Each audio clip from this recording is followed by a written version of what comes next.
Perfect. Good morning, everyone. Thank you very much for joining on time. My name is Rohit. These are the first and second sessions out of at least 16 complimentary sessions for German A2 level.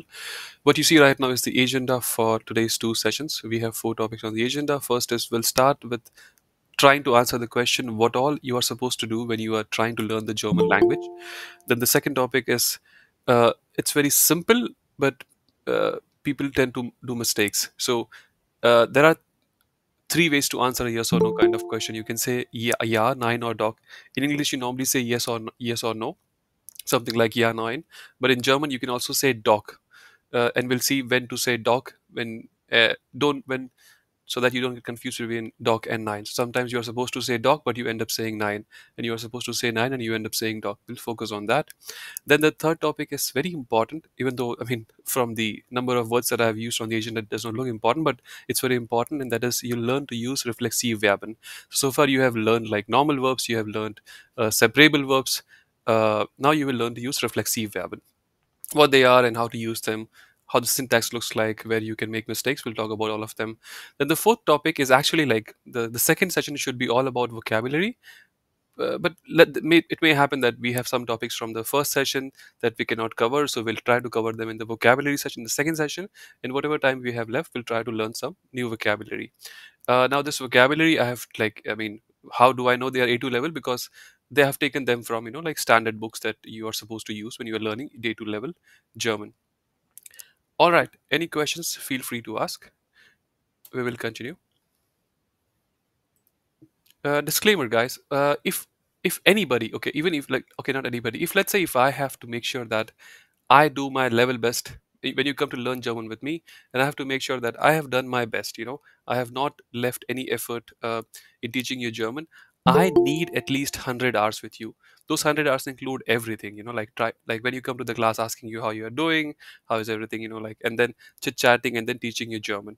If I don't have to do any chit chatting, no introduction, then I can do it all of that in, let's say, 80 hours. Without any breaks and all. So any teacher needs that much. I mean, even if you go to Goethe, if I'm not wrong, if you look at their curriculum, if you calculate the number of hours, it may be somewhere more than 70 hours.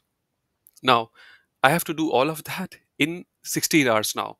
Yes, so I have to like teach 70 or 80 hours of content in 16 hours, which may not be.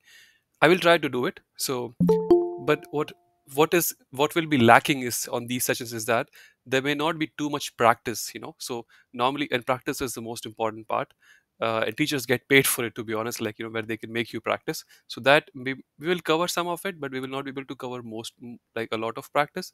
That is where you come into picture. You do a lot of homework. I'll tell you what practice you need to do, how to do it, but you have to do it, right? So that's where you come into picture. So, having said that, if you're preparing for some exam, these sessions will help you with the grammar and the vocabulary, but with the practice, you have to do on your own. Yeah, I'll push you in the right direction. The community will help you practice, but you have to initiate the process. All right. Uh, First topic. So, you want to learn the German language, or if you want to learn any language, okay, I have used the question, what does learning a language consist of? You can also just say, what does learning German language consist of? If you ask me, there are three parts to it. You have to learn the grammar, you have to learn the vocabulary, and you have to do a lot of practice. Now, when I say grammar, it's just syntaxes, right? Where does the word, like, where does the verb go? Where does the noun go? Where does the subject go? Where does the object go? If you use an adjective, how does the adjective look like? How does the sentence look like in present tense, past tense, future tense, and so on, right? That's what the grammar is about. It's like formula. I mean, most of you guys are engineers. You don't have any problem, say, mugging up formulas. But what will you do with the grammar if you don't have? Okay, like you have a normal sentence is subject, verb, object, or object, verb, subject, and this is basic. And if you want to convert it to a w kind of question, you have w word, then you have verb, and then you have subject, and then you have object. But the formula will do nothing if you have no vocabulary. Like you need some vocabulary to put there in the subject part, in the verb part. That's where vocabulary comes into picture. Let's say if your grammar is perfect and you know all the vocabulary, you still have to combine the grammar and the vocabulary to say sentences, and to hear sentences, and to read sentences, and to write the sentences. That's where practice comes into picture, right? That's so practice is the most important part. Grammar, I will teach you vocabulary, I will teach you. Practice is what you need to do on your own or like with others. I mean, so for grammar, vocabulary, it's you can do it on your own. For practice, you need at least one more person, right? That's why you're learning a language, so that you can communicate with at least one more person. Question is how to practice. Yeah, question is how to practice. There are four parts to practice. It's quite obvious. There is writing, reading, speaking, listening. I don't know about you, but 8 years ago, when I stepped into Goethe Institute to learn German language, all I wanted to do was I wanted to be able to write and speak. That's all I wanted to do. I did also want to read, but like just like not books and all. Just wanted to read. That's it. But my main goal was that on the very first day, I wanted to write, and more importantly, I wanted to speak. Listening and reading, I thought, okay, yeah, it'll happen. Yeah. Turned out it was not the best approach. So you cannot write and speak before you listen. You learn to listen and read. Like for example, you cannot. I mean, what will you write if you have no vocabulary in your head? If you're not read anything, what will you speak if you don't have any vocabulary and if you did not hear someone else say something? What to speak about, right? So the first part is listening. You can also say the first part is reading. Both are fine. I think the first part is listening. When you uh, the first like you really have to like push yourself to be in an environment where people are speaking German. This can be your meetings, office meetings, where if you are not supposed to understand everything, don't. Let's say there is a this happens quite often. There is some meeting happening in the office, some annual meeting or like monthly meeting, and you are just participating passively in it, right? And they ask the question, hey, is there someone who does not understand German? And I have seen my friends say, yes, I don't. But I say, why? I mean, you don't have to understand everything. Just say, okay, I understand German. I will try to understand whatever I can, and if I don't understand, I'll ask you questions, right? That's one way to do listening practice. Reading, how you can do it, we'll talk about it. Once you do least I mean once I mean Now this 1 2 3 4 does not mean that you first listen everything you can and then you read everything you can and then you start writing. No, like I'm saying, this is how the process looks like. First you listen something, and someone, let's say someone is saying something and you don't understand some word, right? But in your head there's some this memory will be there that, okay, someone said use some word in some sentence. I did not know what it was. At some point you will see that word in written format, and once you see that in written format, you will know, okay, that's how the word spelling looks like, right? And then you may write something with it. Yeah. And once you write, because German is a phonetic language, the way you write is exactly the way you speak, right? So I'm saying this is how normal process works: listening, writing, sorry, listening, reading, writing, and speaking. Any questions about this, please ask.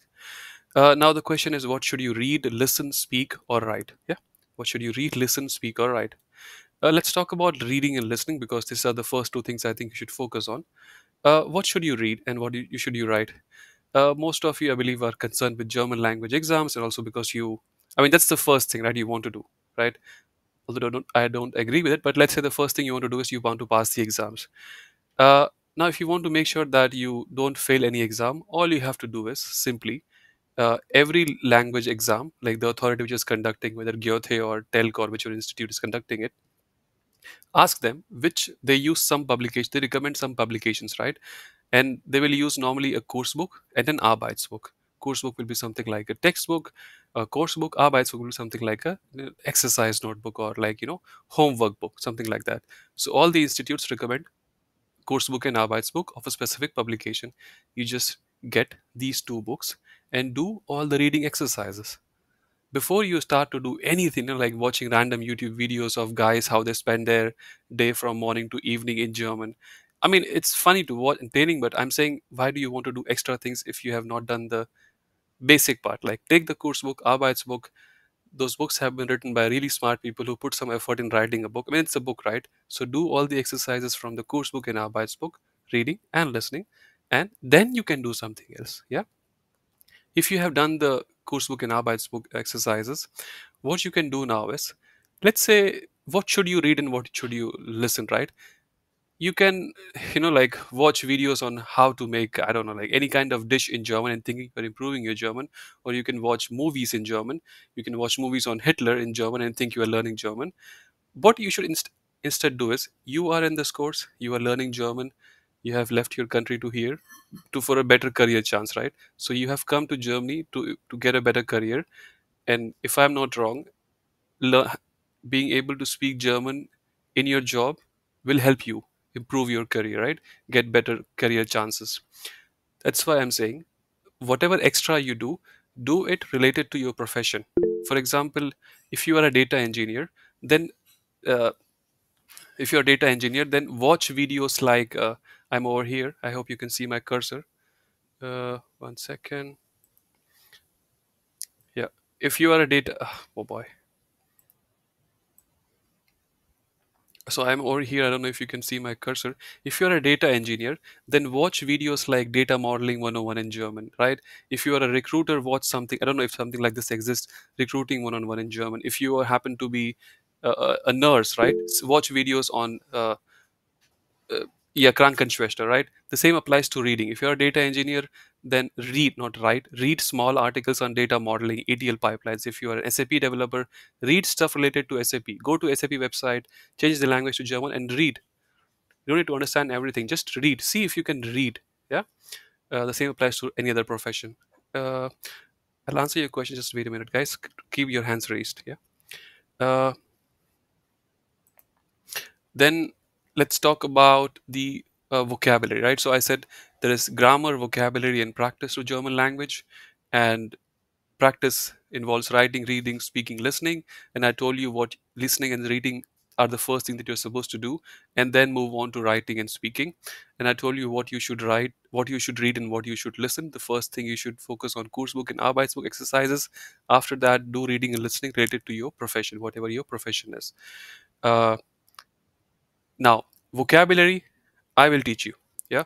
When it comes to the exam, I will teach you the vocabulary.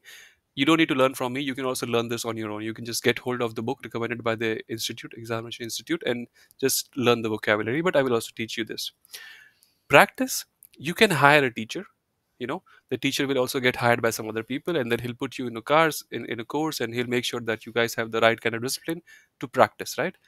But you can also do this in your own in on your own, right?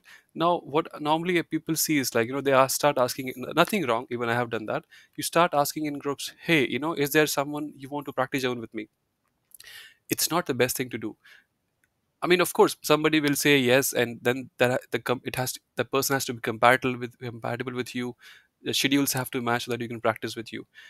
What is something simple you can do is, instead, is that most of you, if you're in Germany, you are working in an office, right? And you will have colleagues who speak German. One of these colleagues you may be very good friends with, you may be compatible with. Tell them, hey, can I just talk to you for 10 minutes every day, in German? And now the question is what to talk about, right? So you can just now you if the colleague says yes, then do it, right? And you don't have to um, feel that the colleague is doing you a favor. Buy them a coffee, buy something, take them out for lunch, once in a while, or something simple, right? So that you don't feel the guilt that they are doing you a favor. Now, what to talk about? Like, I said every day 10 minutes talk to your colleague. What to talk about? Basic thing, just tell them how your day was, or you can choose any topic. For example, you can choose, if you are a data engineer, uh, try to read something on data modeling in German.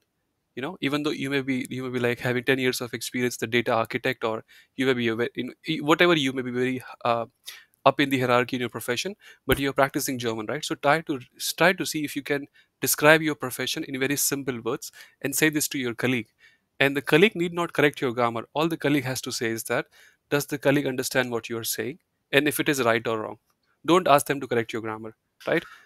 Get this practice, right? So this is what I'm saying. Instead of looking for strangers online to practice German with you, look for people in your circle, in your immediate circle, life circle, right? Your office is the best place to look for.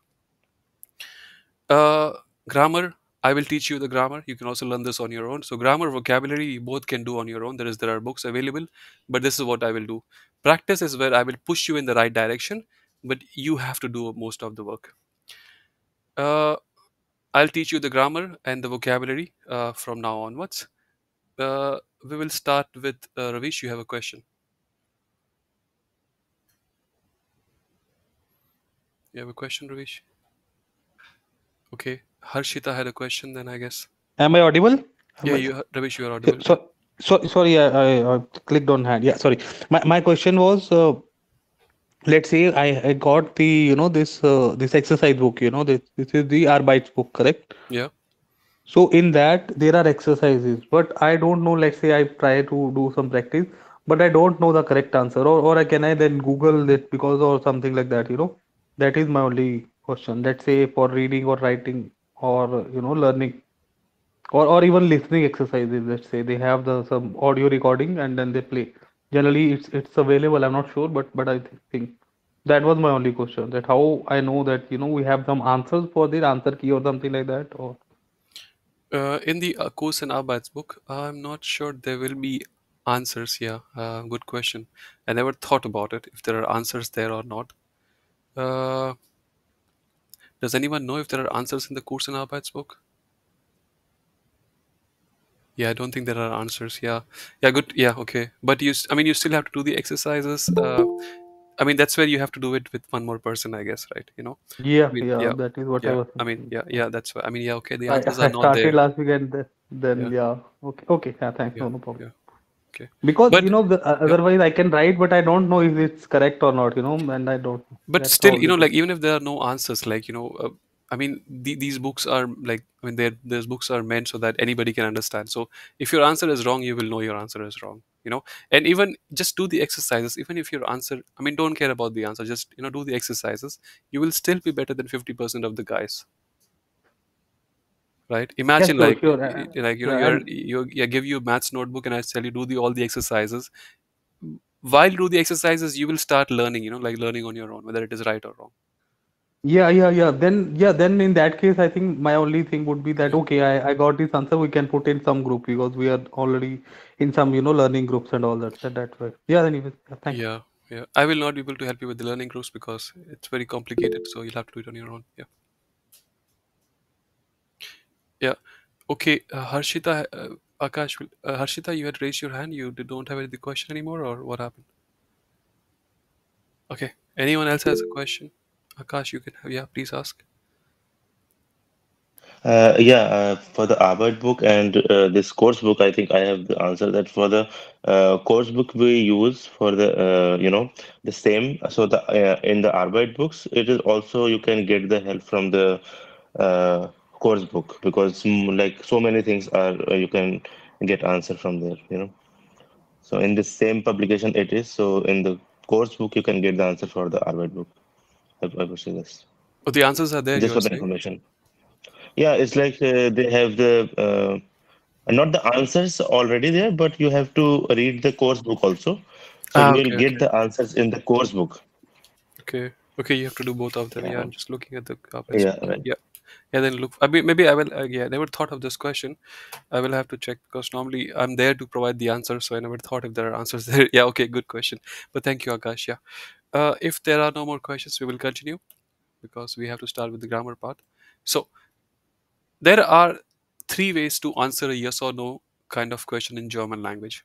Whenever you have a conversation with someone in German language, you are saying something or the someone else is saying something to you. When you are reading something, the book is telling you something. When you are listening something on TV, watching, there is always a conversation happening.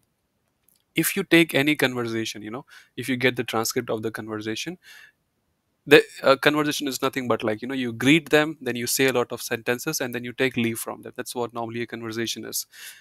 Remove the greeting part, remove the taking leave part. The conversations, the statements, almost every statement that you will find in the conversation can be categorized into one of three categories or two categories. Either it will be a question or it will be an answer. That's all a conversation is, right? Even now, if what I'm speaking, I see somebody is doing transcription. If you later you read through it, every sentence that comes out of my mouth is either a question or it is an answer. That's what it is. Answer is basically a statement. For example, I am an engineer. I am doing data modeling. I am teaching German. This is something like that. It can be much more complicated. Or it can be a question. What am I doing? Am I an engineer? Am I doing data modeling? Something like that. So any statement, conversation is basically question and answers. Answer is answer, a statement. Question can be of two parts. Either it can be a W kind of question, who are you? What do you do? What do you like? What do you like to, so on. Or it can be a yes or no kind of question, right? Yes or no. Yes or no. I hope you get it right. Are you an engineer? Do you teach German? Something like that. When you have a yes or no kind of question, uh, Of course, you can provide detailed answer, but when someone is asking you a yes or no kind of question, what they are really expecting from you is either you say yes or no. That's what you say, right? That's what they expect when they ask you a yes or no kind of question. They what they are looking for is what they say, whether it is true or not. Yeah, if they say are you an engineer, all they are looking for is are you or are you not. If they ask you aren't you an engineer, again they are looking for aren't you or are you. In English, to answer a yes or no kind of question, or also in many other in my language as well, in my mother tongue, the answer is usually something like yes or no. German being German, there is one more word, Doch, that also you can use. You have to use in specific scenarios of yes or no kind of question. That's what you will learn right now. So, let us look at some scenarios where you can only say either yeah or nein. You cannot say Doch. Yeah. So here I have three sets of questions. So the first question is, I hope you can read. Kommst du? It means are you coming or do you come? If you agree, you can say yeah, ich komme, yes, I come. It should be comma and not full stop. Apologies. Or if you don't agree, you can say no, nein, ich komme nicht. No, I don't come or I'm not coming. Yeah. Second question is hast du gegessen? Did you eat? Have you eaten? Something like that. If you agree, you will say ja, ich habe schon gegessen. I have already eaten. If you don't agree, you can say nein, ich habe noch nicht gegessen. I have not yet eaten. Third example is bist du ein Ingenieurin? Are you an engineer? If you agree, you can say ja. If you don't agree, you can say nein. For example, you can say nein, ich bin eine Krankenschwester. No, I'm a nurse, not an engineer. So all these questions, you can say either yes or no. Then where do you say doc?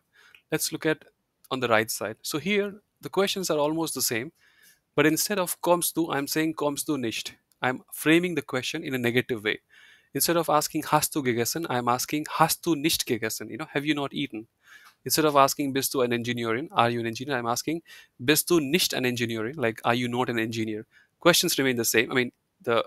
Question don't remain the same. It's just that they have been asked in a negative way, right? Now to answer a yes or no kind of question which has been asked in negative manner, like not a negative manner, but you get the idea, right? I don't know what to how confident. Yeah, you get what I'm trying to say. Whenever a question has been asked with a negative tone or a negative manner, either you can say nine or dog. Here you cannot say yeah nine. Here either the answer is nine or the answer is dog. Yeah. So the answer is either nine or dog. Now when is nine and when is the answer nine and when is the answer dog? So if you agree with the question, right? Comes to niche and you say yeah I'm not coming, then you say nine. If you don't agree with the question, then you say dog. Yeah. In these questions, if you agreed, you said yes. If you did not agree, you said nine. In these kind of questions, if you agree, you say nine. Yeah. If you don't agree, you say dog. For example, kommst du nicht? Are you not coming? You'll say nein, ich komme nicht. Yeah. No, I'm not coming. Or if you are coming, you'll say doch, ich komme. Yeah. You will also hear people when they say dog, it sounds like a surprise, a dog, ich komme. Yeah. They will speak it like that. Hast du nicht gegessen? If you have not eaten, you'll say nein, ich habe nicht gegessen. But if you don't agree, you'll say dog, ich habe gegessen. Dog. Something like that.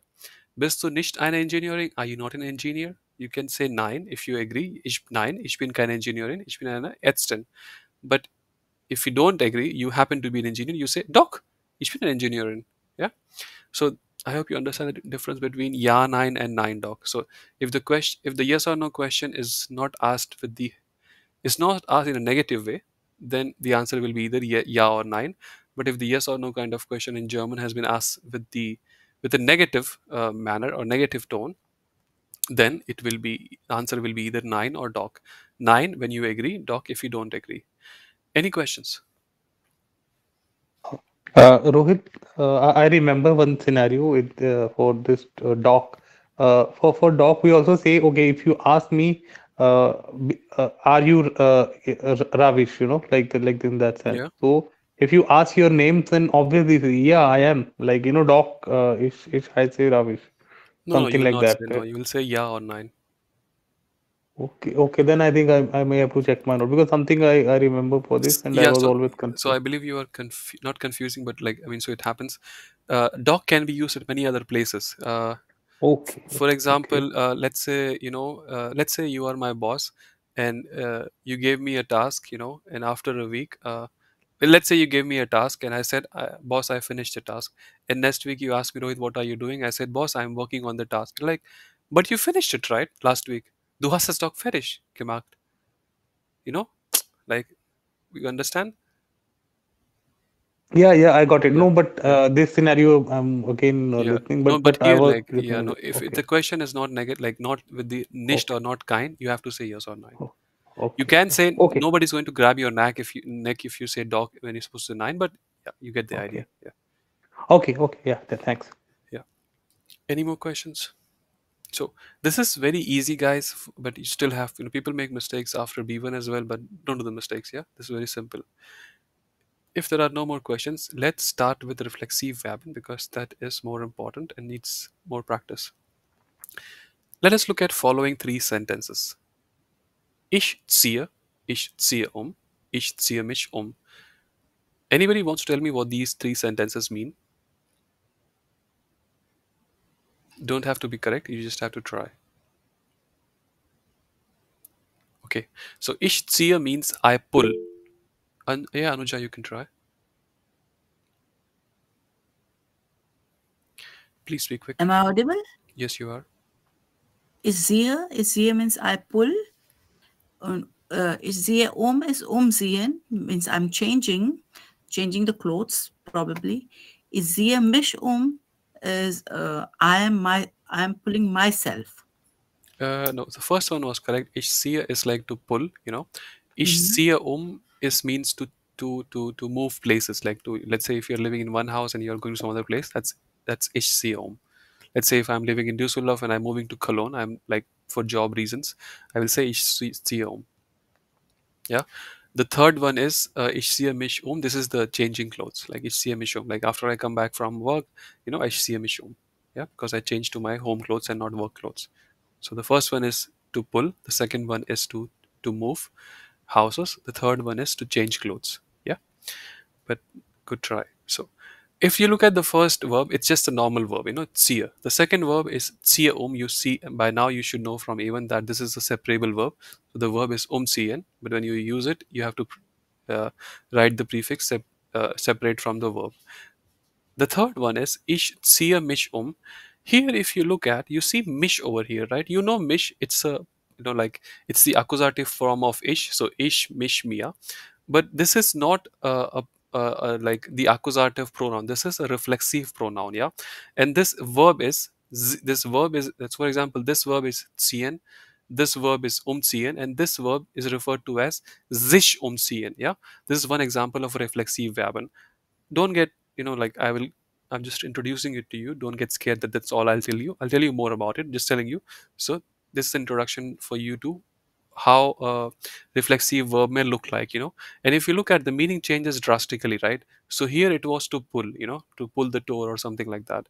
Here it means to change places.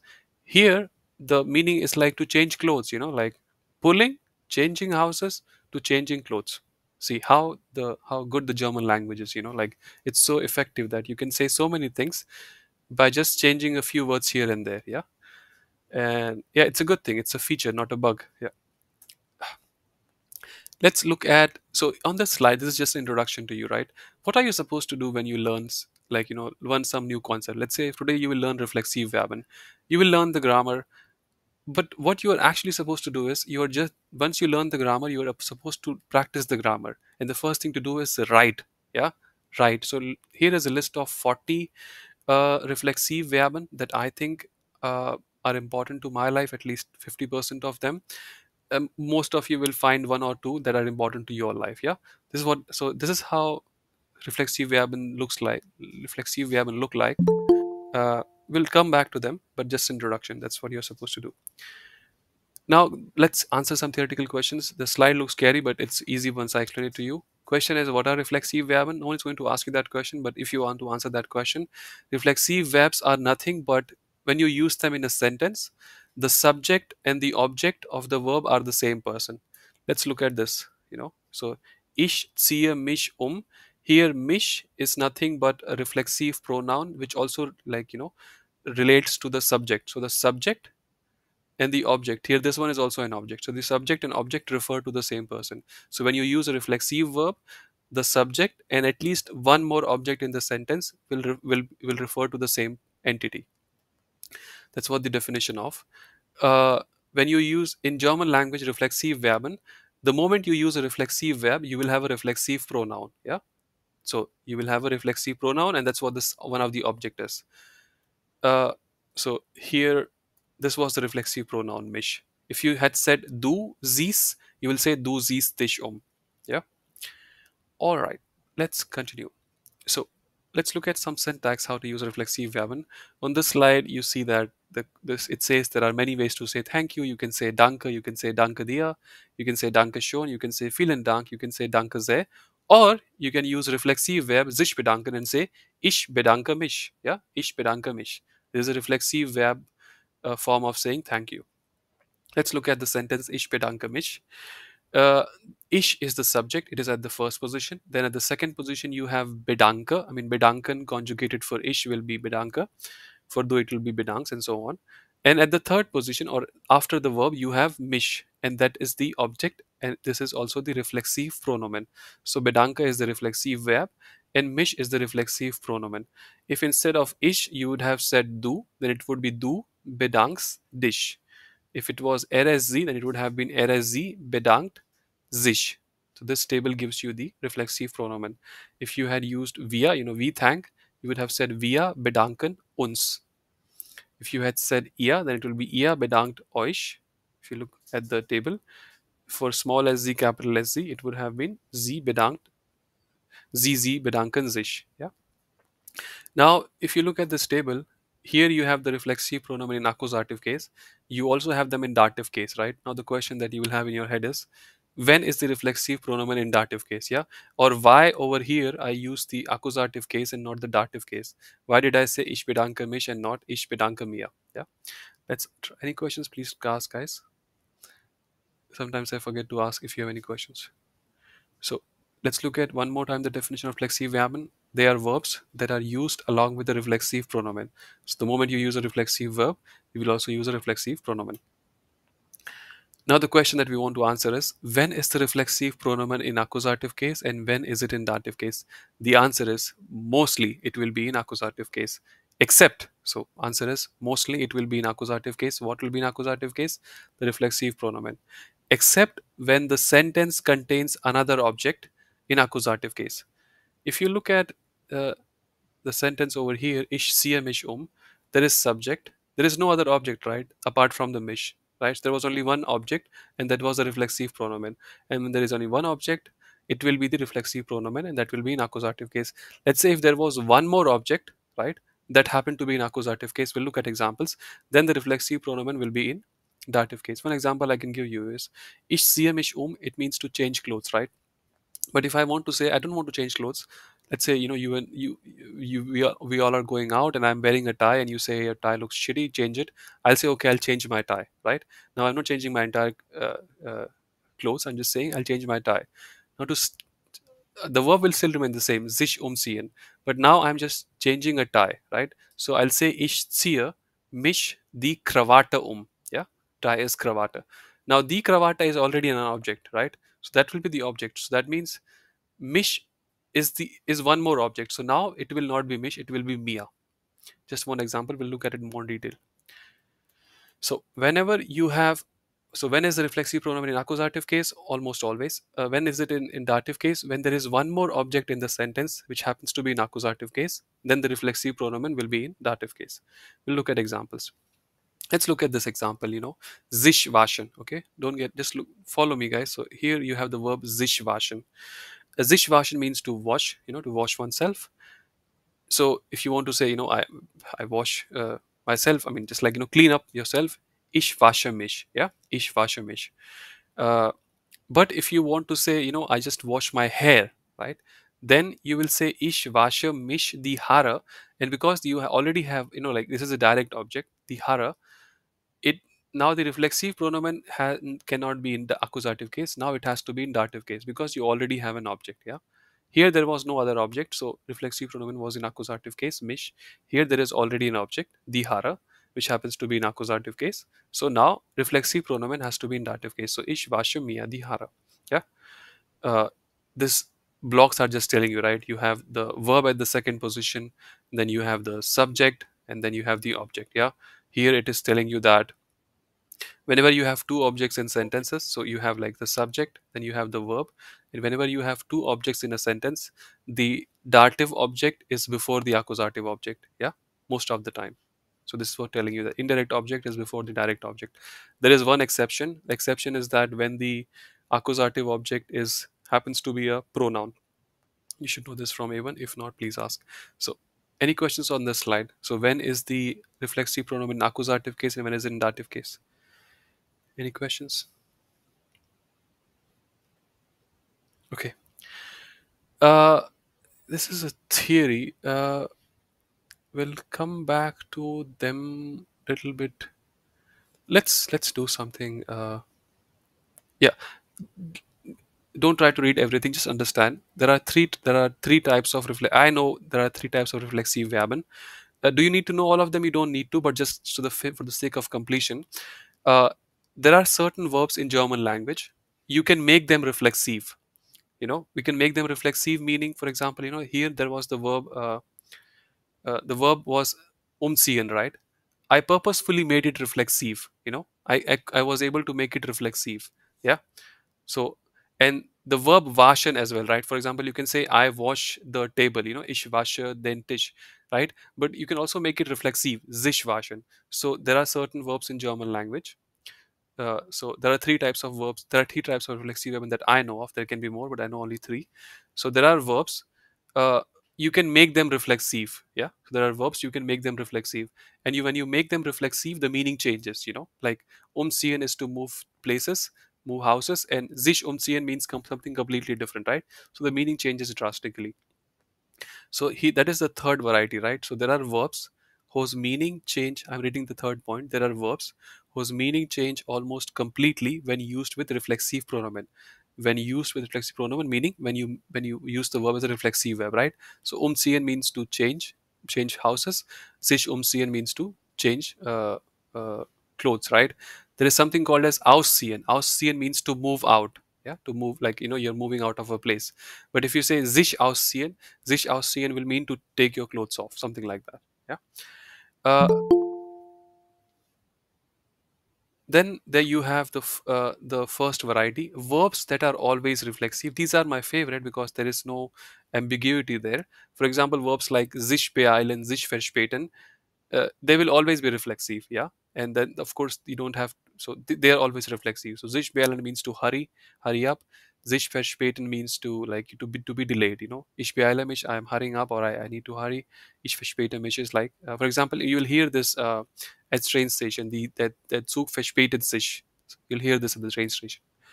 Then there's the second variety, verbs which are sometimes reflexive, or they cannot be reflexive. Yeah, but the meaning does not change. I mean, so the third variety was there are verbs like umziehen. When you make them reflexive, the meaning changes completely. Yeah. The second variety is, for example, kämen means to, like, to comb. But when you make them reflexive, the meaning does not change drastically. Yeah. For example, jemanden kämen means to, like, to comb someone's hair. Sich kämen means to comb your own hair. Yeah. The meaning does not change drastically. So there are three types of reflexive verb that I know of and that you should know of. The first one is when you make them reflexive, the meaning changes drastically. Second variety is when you make them reflexive, the meaning does not change drastically. Then the first variety, my favorite, there is no confusion. They are almost always reflexive. Any questions, please ask. Okay. Now the idea is, how should you learn reflexive verben, right? So when you learn something like reflexive verben, you have to learn the reflexive verben in its entirety. So if you go to any app, if you look for sich bedanken, this is the definition that you will get. So it will look like something like this: sich, accusative, bei, jemandem, für, etwas, accusative, bedanken. So when you say thank you, you are saying thank you to someone for something, right? That's what you are saying, like you want to be complete. So you will say ich bedanke mich, because bedanken is saying that sich has to be in accusative case. So ich bedanke mich bei jemandem. You are thanking someone, like, to someone. So after by, you will say, you can say ihnen if you are being polite, to you. You can say ich bedanke mich bei dir if you don't want to be formal. Then thank for what? You're thanking for what? Few, your email. Yeah. Let's say you apply for a job, you write an email to someone and they get back to you, right? You can say, right, ich bedanke mich bei ihnen für ihre email. Yeah, or you can say ihre Rückmeldung, your response. Yeah, that's what how you are supposed to learn reflexive verb and learn the verb in their entirety. Any questions? Please ask. Yeah, Riddhi, please ask. Is email an object? Over here, I mean, you cannot really. I mean, here is it an object? Uh, to be here, you should. Uh, yeah, let's see. Uh, no, it's not an object over here. I will not call it an object over here. No, I mean, you're asking it why. Like, if it's an object, then it will be Mia. Is that the question? Yes. Yeah. Yeah, no, it's not. No, here it is not. Okay. Yeah, that's why you Okay. should learn the verb. Like, that's why you should learn it like this. Then there will be no, because when you use sich accusative, it is telling you that when you use bedanken, after sich, it will all like sich will always be an accusative case, and after by whatever you say, it will be jemandem. So there is jemandan, that is accusative. Jemandem is dative, so it will be dative.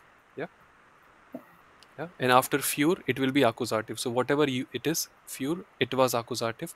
So if it was, let's say, for the table, let's say some weird example, for the table, then you will say fure den Tisch. Yeah. Yeah. Okay. Okay. Okay. Let us we'll do exercises on reflexive verb, and before we go there, I want to make sure that you understand the grammar part properly. As I said, so now you understand what reflexive verb are. There are three varieties and how the syntax looks like for normal sentences. But as I said, when any conversation can be broken down into questions and answers, right? Answer has a syntax. Question can be either it can be a w kind of question or it can be a yes or no kind of question. If in your conversation you use reflexive verben, and if you use reflexive verben as part of a statement as an answer, how the syntax looks like, you will learn that now. If you use reflexive verben in your questions, and if the question is a w word kind of question, how does the syntax look like? If it's a yes or no kind of question, how does the syntax look like? Let's look at the slide. So syntax for a statement, you have this by now. So you have the subject, then you have the reflexive verb, and then you have the reflexive pronomen, and then you can have more things. I have put in more things. It can be more objects or more information. So you have the subject, you have the reflexive verb, and then you have the reflexive pronomen. Reflexive verb, you have to conjugate it as per the given subject. Ich bedanke, du bedankst, and so on. Reflexive pronomen has to be corresponding to the given subject. For ich, mich, du, dich, sie, sich, wir, uns. Yes. For example, ich bedanke mich. Yeah. Now I write over here is that the subject will be either before or after reflexive verb. Why do I say it? Because when you say sentences by now, like in the even batch, I taught you more than 20 conjunctions, and when you use conjunctions, the sentence structure changes, right? So, for example, when you use a conjunction like done, the subject has to be after the verb. Yeah. So ich bedanke mich, dann bedanke ich mich. Yeah. Any question about the statement syntax? Okay. Then it's a question, and if it's a w word kind of question, okay, let's ignore the w word kind of question. Let's focus on the yes or no kind of question. If you know the syntax for a statement, yeah, and if you want to convert the statement to a yes or no kind of question, please remember this trick, or this is not trick, it's a rule. If you want to convert a statement to a yes or no kind of question, all you have to do is just interchange the positions of the reflexive verb or the verb and the subject. You look, statement, subject, reflexive verb, reflexive pronoun, blah blah blah.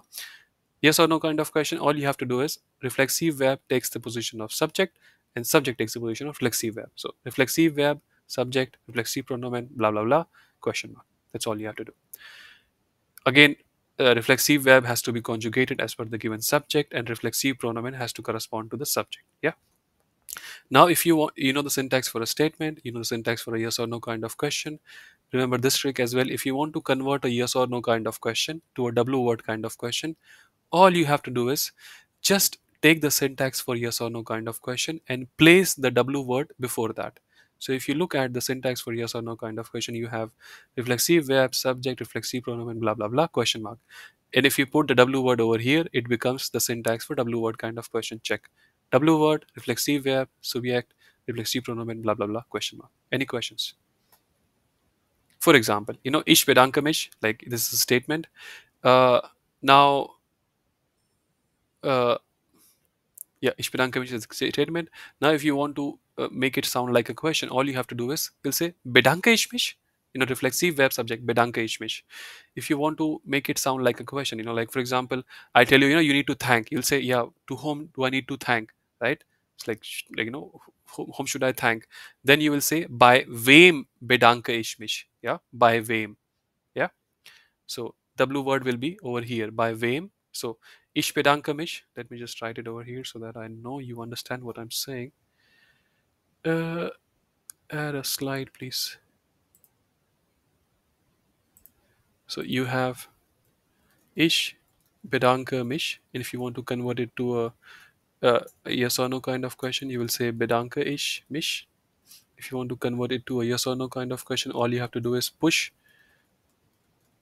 yes or W kind of question. You will say by, So now here you will have the W word by wem bedanke ich mich. Why by wem? Because that was the syntax, right? So if you look at the syntax for uh, W word kind, this sich bedanken, it is by jemanden, right? Like to whom are you thanking? So you say by, and who in, so it's where. In accusative it is wen, and in dative it is wem. So by wem bedanke ich mich. Please ask if there are any questions. Okay. This was the syntax, when you have the reflexive verb. But you also have modal verb, right? So, like there are 6 modal verben that you should know from A1. When you use, like when use a verb in a sentence, you can also use a modal verb, right? So, for example, ich esse is normal sentence. I can say ich kann essen. Ich programmiere, I program. Ich kann programmieren, right? So when you can also use a modal verb with a normal verb. You can also use modal verb along with the reflexive verb. Yeah. And how does the syntax look like? It's not that difficult. It's very easy. So let's say if you use a modal verb, so the idea that you should know from A1, if you have done A1, when you use a modal verb, you only conjugate the modal verb. The other verb does not get conjugated. And that's the beauty or the effectiveness of using modal verb. Because in German, people get confused that they don't remember the conjugation of many verbs. That's why use modal verb. There are only 6 modal verben, and you can remember their conjugations. And when you use modal verb, the other verb need not be conjugated. So, and the modal verb will be at the second position. It will be conjugated for the given subject, and just after the modal verb, you will have the reflexive pronomen, and the actual verb, the reflexive verb, will be at the last position. Yeah, you know this, right? When you use a modal verb, the actual verb goes to the last position, right? Here it just happens to be reflexive verb. So the syntax. Like if it was a normal verb, you would have said subject, modal verb, blah blah blah, the actual verb. Yeah, and the actual verb you don't need to conjugate, it will remain in its infinitive format. Here you happen to have a reflexive verb, and just after the modal verb you will have the reflexive pronomen. So the modal verb conjugate for the given subject, reflexive pronomen will correspond to the given subject. Reflexive verb, you don't need to conjugate it. For example, ich muss mich bedanken, I have to thank. Yeah, dann muss ich mich bedanken, then I have to thank. Yeah, so if you look, subject, modal verb conjugated for the given subject, mich corresponding to the reflexive pronomen corresponding to the subject ich. If it was du, it would have become du musst dich. And bedanken, you don't need to conjugate, it remains in its infinitive format. Yeah, now again the same trick. If you want to convert a statement to a yes or no kind of question, all you have to do is interchange the positions of the conjugated verb and the subject.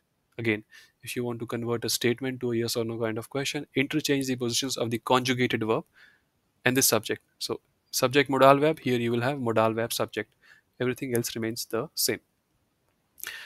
So modal verb, it has to be conjugated with respect to the given subject. Reflexive pronomen has to correspond to the subject. You will have other things in the sentence, and the reflexive verb still remains at the last position, and it is infinitive format.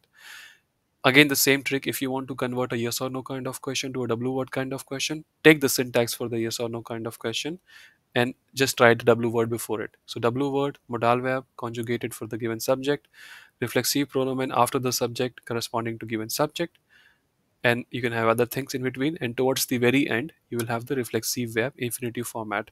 Please remember, when you use a modal verb, the other verb is always at the last position. Check, in a statement it's at the last position, in a W word kind of question it's at the last position, in a yes or no kind of question also it's at the last position, and it is in infinitive format. Any questions?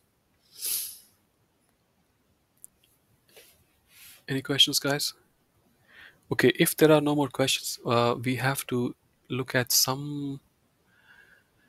We have to look at all these 40 reflexive verben, and we have to see if we can frame sentences with them. So what I will do is, anyhow, this call will end in 5 minutes. I will end this call on my own. I will post the link in the group. You can also join the vocabulary part, and we'll continue. Yeah. So I hope you understand. I will ending this call. We have to join the next call. That is the vocabulary call.